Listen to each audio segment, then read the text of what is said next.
Greetings and salutations, humans and carbon-based life forms. This is your favorite bot, PutinBot, coming to you live from Northwest Montana. How the heck are y'all doing? Glad to see you all here. I want to thank you very much for coming in and clicking on the video. I appreciate you. If you like what you're seeing, please click that like button. Click that share button. If you're on YouTube, click subscribe. If you are on Rumble, click follow. Helps the channel out. Now that is out of the way, let's jump right on in and get to the point of this video. As promised, I am going to give y'all my honest assessment on this game 4 days in. I downloaded this game and so I've been playing it now for 4 days. Haven't missed a day. I am really enjoying it. We got the account up to level 10, but I just wanted to give y'all my honest assessment on King Arthur Legends Rise.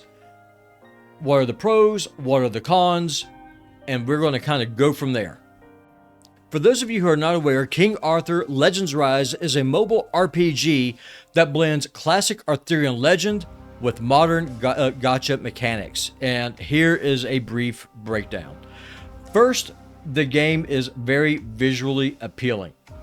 Like, the models look stunning. The champions look great. The game also has a dupe system already made into it. For those of you who are veterans of Raid Shadow Legends, Raid did not always have a dupe system. So what you had to do, if you got a duplicate champion, you either just had to use it as a book to book out skills, or you could use it as a chicken to raise up another character just to sacrifice. King Arthur Legends Rise, if you get dupes, you can actually use them to empower the champions. You have a system called Chivalry, which just grants that character more power, so you're not having to invest resources leveling up the dupe just to sacrifice it to another champion. And like I said, the game itself is very visually appealing. As you can see, whenever you go in and you do a fight, there's no clipping. The animations look fantastic. We're going to slow this down to 1x speed. The animations are solid. It's just the game itself just looks really nice. Another thing that's really nice about it is that it is turn-based, and you can toggle autoplay on or off, and you can manually take control of your characters, which personally is what I recommend that you do. Because like any other game, AI can't always think the way that you want it to think, but I'm going to kind of go into that more in the con section about just the way that the gameplay works with the AI.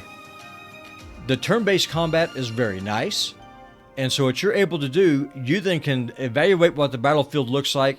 You can see what skill it is that you want to use, and you can defeat a team that on paper is more powerful than your team just by using superior tactics, which is awesome.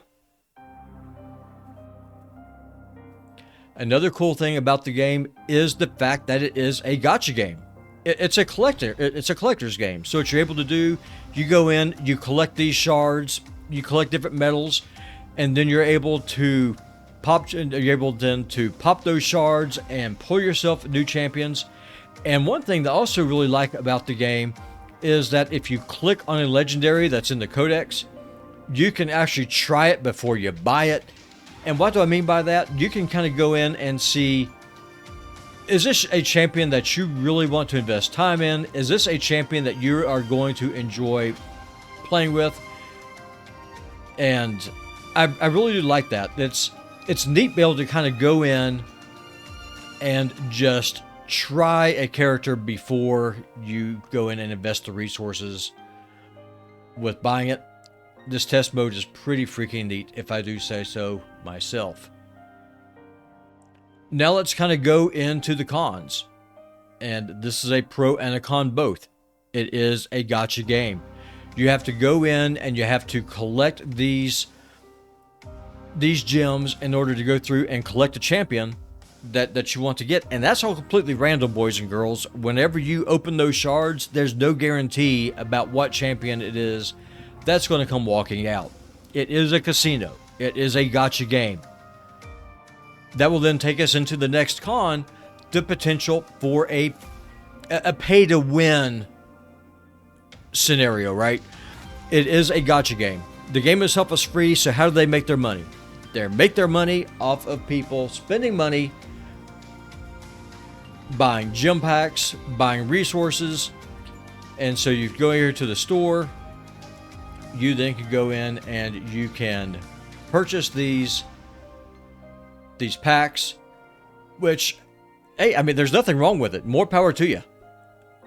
I'm just saying though, if you are a free-to-play kind of guy, or if you are a low spender, just be aware you are going to be at a disadvantage, especially in PvP. Someone who pays money on accessory packs or on gem packs, they're going to have champions that you do not have. They're going to have champions faster that you do not have. And because they're farming more, they're going to have more resources than what you have to invest in their account. So just be aware of that. It is a gacha game. If you pay money, you are going to have a significant advantage over someone who does not. There's also a crap ton of grinding in this game. So what do I mean by grinding? Let me show you. So if you want to level up a champion, we'll just use Morgan here as an example. Have to click on advance. If I want to increase her star level, not only do I have to get her up to level 40, but you also have to get these resources. I have to get legendary mana orbs, and I have to get these draconic fairy stones. Well, okay then, where do I get those from? I can either get them from the main story, which does not always happen. But one thing that is nice, it does show you at least the stages that you're able to farm. But typically though, what you're going to do, you are going to farm a dungeon that is called the Plain of Beasts. And so you have to go in and you have to kill this boar. And then if you go in, like for example, I've got level 4 unlocked so far. And I'm able to see it will drop the blue shards that I have, but it does not drop the other one that I need, which is going to be this legendary mana orb. So in order to get those all the time consistently, I then have to invest the resources into going in, unlocking level 5, and then farming this area. And then of course, whenever you farm, you are then going in and you are using your stamina, and that is capped based on your account level. So all your resources are finite, and that's what I'm saying. You have to be very judicious about where it is that you are spending your time, where it is that you are spending your resources. So then you have to make a decision, right? Because you only have so much stamina. You have to decide, am I going to farm gear, or am I going to farm the materials that I need to rank up my champion with? As you can see, most of the gear I have is 2-starred. And right now I'm at a bottleneck. I'm at a bottleneck in the game, right? Because if I go here into the story, if I go here to chapter 5, I can't beat this last boss. I can't defeat this guy yet.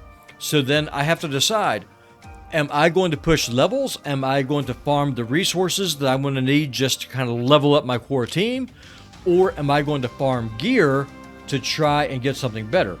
Another thing that you have to look out for whenever you're going through and you're doing your farming, you have to decide at that point, is gear worth enhancing?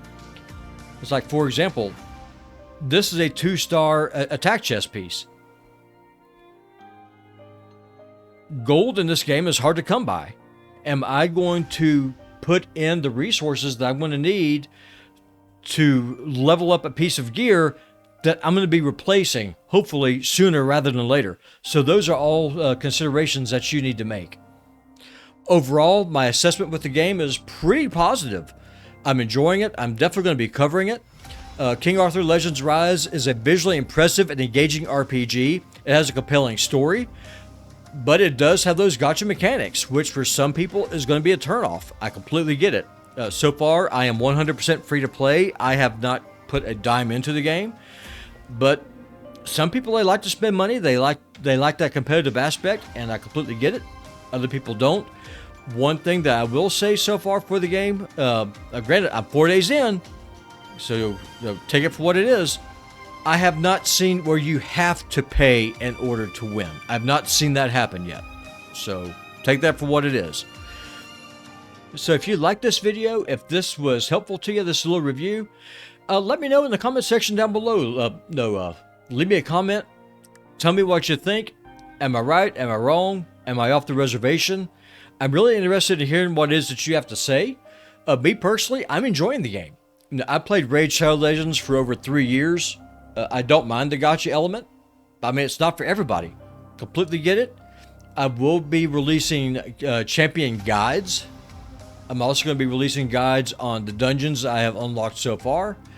And if y'all enjoy this content, do me a favor. Go ahead and click that subscribe button if you're on YouTube. Click follow if you're on Rumble. And I will see y'all on the next video. See y'all later, my friends. Have a good one. Oh, just real quick. I do let y'all know that Kabam did accept my application to become a content creator for the game. So if you enjoy this, and especially if you're going to be spending, there's going to be a link down in the show notes down below. If you do me a favor, click that link, do a search for PutinBot, and then just click support. Doesn't cost you a dime. What it'll do is I will get a small commission whenever you make purchases in game. Just helps out. Anything that can help the channel grow, I would appreciate it. And I will see y'all on the next video. Have a good one, y'all. And I will be doing another video later on today. Hopefully a live stream. We'll just have to kind of see. The son ends up having to do a debate tonight. So that may or may not happen. We'll just have to kind of play it by ear. Y'all have a good one, folks. Bye-bye.